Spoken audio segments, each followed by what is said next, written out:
नमो भगवते वासुदेवाय। चौथा अध्याय हिरण्यकशिपु के अत्याचार और प्रहलाद के गुणों का वर्णन। नारद जी कहते हैं, युधिष्ठिर, जब हिरण्यकशिपु ने ब्रह्मा जी से इस प्रकार के अत्यंत दुर्लभ वर मांगे, तब उन्होंने उसकी तपस्या से प्रसन्न होने के कारण उसे वे वर दे दिए। ब्रह्मा जी ने कहा, बेटा, तुम जो वर मुझसे मांग रहे हो वो जीवों के लिए बहुत ही दुर्लभ है, परंतु दुर्लभ होने पर भी मैं तुम्हें वे सब वर दिए देता हूँ। नारद जी कहते हैं, ब्रह्मा जी के वरदान कभी झूठे नहीं होते, वे समर्थ एवं भगवत रूप ही हैं। वरदान मिल जाने के बाद हिरण्यकशिपु ने उनकी पूजा की। तत्पश्चात प्रजापतियों से अपनी स्तुति सुनते हुए वे अपने लोक को चले गए। ब्रह्मा जी से वर प्राप्त करने पर हिरण्यकशिपु का शरीर स्वर्ण के समान कांतिमान एवं धृष्टपुष्ट हो गया। वह अपने भाई के मृत्यु का स्मरण करके भगवान से द्वेष करने लगा। उस महादैत्य ने समस्त दिशाओं, तीनों लोकों तथा देवता, असुर, नरपति, गंधर्व, गरुड़, सर्प, सिद्ध, चारण, विद्याधर, ऋषि, पितरों के अधिपति, मनु, यक्ष, राक्षस, पिशाचराज, प्रेत, भूतपति एवं समस्त प्राणियों के राजाओं को जीतकर अपने वश में कर लिया।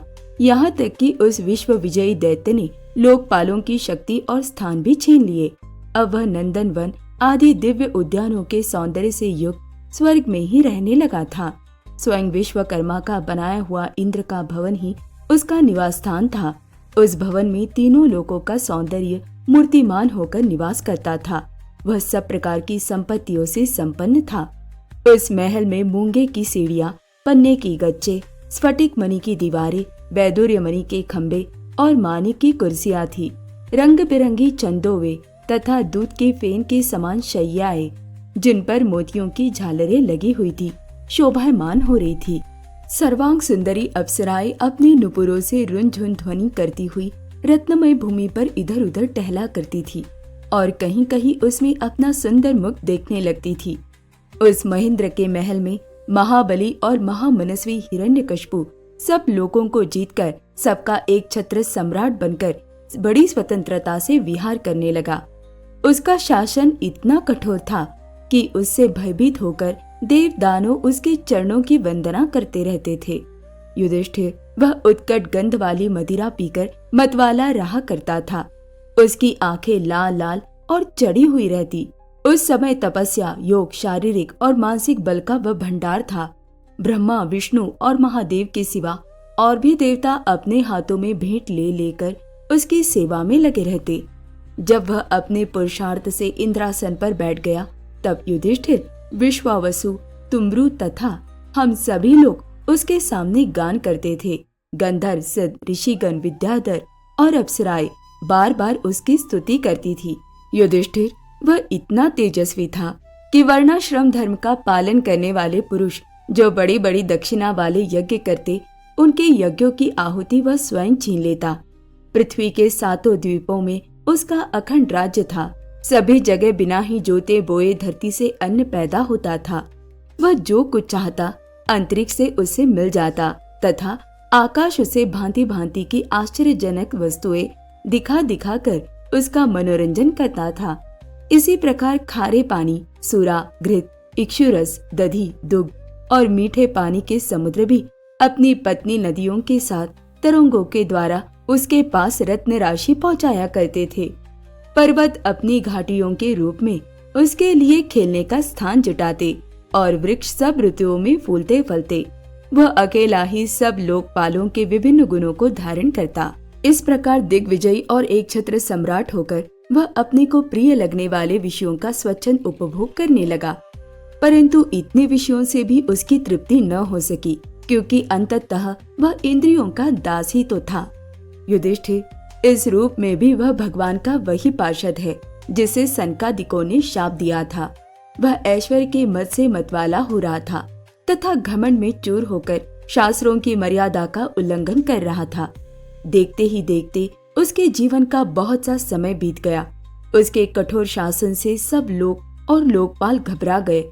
जब उन्हें और कहीं किसी का आश्रय न मिला, तब उन्होंने भगवान की शरण ली। उन्होंने मन ही मन कहा, जहाँ सर्वात्मा जगदीश्वर श्री हरि निवास करते हैं और जिसे प्राप्त करके शांत एवं निर्मल सन्यासी महात्मा फिर लौटते नहीं, भगवान के उस परम धाम को हम नमस्कार करते हैं। इस भाव से अपनी इंद्रियों को संयम और मन को समाहित करके उन लोगों ने खाना पीना और सोना छोड़ दिया तथा निर्मल हृदय से भगवान की आराधना की। एक दिन उन्हें मेघ के समान गंभीर आकाशवाणी सुनाई पड़ी। उसकी ध्वनि से दिशाएं गूंज उठी। साधुओं को अभय देने वाली वह वाणी यो थी, श्रेष्ठ देवताओं, डरो मत, तुम सब लोगों का कल्याण हो। मेरे दर्शन से प्राणियों को परम कल्याण की प्राप्ति हो जाती है। इस नीच दैत्य की दुष्टता का मुझे पहले से ही पता है। मैं इसको मिटा दूंगा। अभी कुछ दिनों तक समय की प्रतीक्षा करो। कोई भी प्राणी जब देवता, वेद, गाय, ब्राह्मण, साधु, धर्म और मुझसे द्वेष करने लगता है, तब शीघ्र ही उसका विनाश हो जाता है। जब ये अपने वैरहीन, शांत और महात्मा पुत्र प्रहलाद से द्रोह करेगा, उसका अनिष्ट करना चाहेगा, तब वर के कारण शक्ति संपन्न होने पर भी इसे मैं अवश्य मार डालूंगा। नारद जी कहते हैं, सबके हृदय में ज्ञान का संचार करने वाले भगवान ने जब देवताओं को ये आदेश दिया, तब वे उन्हें प्रणाम करके लौट आए। उनका सारा उद्वेग मिट गया और उन्हें ऐसा मालूम होने लगा कि हिरण्यकशिपु मर गया। युधिष्ठिर, दैत्यराज हिरण्यकशिपु के बड़े ही विलक्षण 4 पुत्र थे। उनमें प्रहलाद यो तो सबसे छोटे थे, परंतु गुणों में सबसे बड़े थे। वे बड़े संत सेवी थे, ब्राह्मण भक्त थे, सौम्य स्वभाव, सत्य प्रतिज्ञ एवं जितेंद्रिय थे तथा समस्त प्राणियों के साथ अपने ही समान समता का बर्ताव करते और सबके एकमात्र प्रिय और सच्चे हितैषी थे।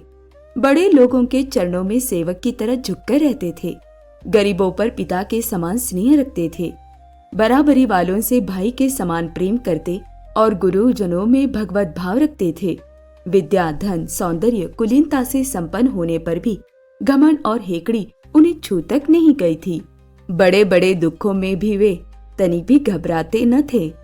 लोक परलोक के विषयों को उन्होंने देखा सुना तो बहुत था, परंतु वे उन्हें निस्सार और असत्य समझते थे, इसलिए उनके मन में किसी भी वस्तु की लालसा न थी। इंद्रिय, प्राण, शरीर और मन उनके वश में थे। उनके चित्त में कभी किसी प्रकार की कामना नहीं उठती थी। जन्म से असुर होने पर भी उनमें आसुरी संपत्ति का लेश भी नहीं था। जैसे भगवान के गुण अनंत है, वैसे ही प्रहलाद के श्रेष्ठ गुणों की भी कोई सीमा नहीं है। महात्मा लोग सदा से उनका वर्णन करते और उन्हें अपनाते आए हैं, तथापि वे आज भी ज्यों के त्यों बने हुए हैं। युधिष्ठिर, यो तो देवता उनके शत्रु है, परंतु फिर भी भक्तों का चरित्र सुनने के लिए जब उन लोगों की सभा होती है, तब वे दूसरे भक्तों को प्रहलाद के समान कहकर उनका सम्मान करते हैं। फिर आप जैसे अजात शत्रु भगवत भक्त उनका आदर करेंगे, इसमें तो संदेह ही क्या है। उनकी महिमा का वर्णन करने के लिए अगणित गुणों के कहने सुनने की आवश्यकता नहीं। केवल एक ही गुण भगवान श्री कृष्ण के चरणों में स्वाभाविक जन्मजात प्रेम उनकी महिमा को प्रकट करने के लिए पर्याप्त है। युधिष्ठिर, प्रहलाद बचपन में ही खेल कूद छोड़कर भगवान के ध्यान में जड़वत तन्मय हो जाया करते।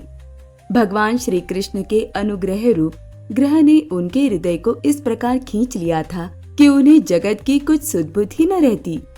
उन्हें ऐसा जान पड़ता कि भगवान मुझे अपनी गोद में लेकर आलिंगन कर रहे हैं, इसलिए उन्हें सोते बैठते, खाते पीते, चलते फिरते और बातचीत करते समय भी इन बातों का ध्यान बिल्कुल न रहता। कभी कभी भगवान मुझे छोड़कर चले गए, इस भावना में उनका हृदय इतना डूब जाता कि वे जोर जोर से रोने लगते। कभी मन ही मन उन्हें अपने सामने पाकर आनंदोद्रेक से ठठाकर हंसने लगते। कभी उनके ध्यान के मधुर आनंद का अनुभव करके जोर से गाने लगते। वे कभी उत्सुक हो बेसुरा चिल्ला पड़ते। कभी कभी लोक लज्जा का त्याग करके प्रेम में छक्कर नाचने भी लगते।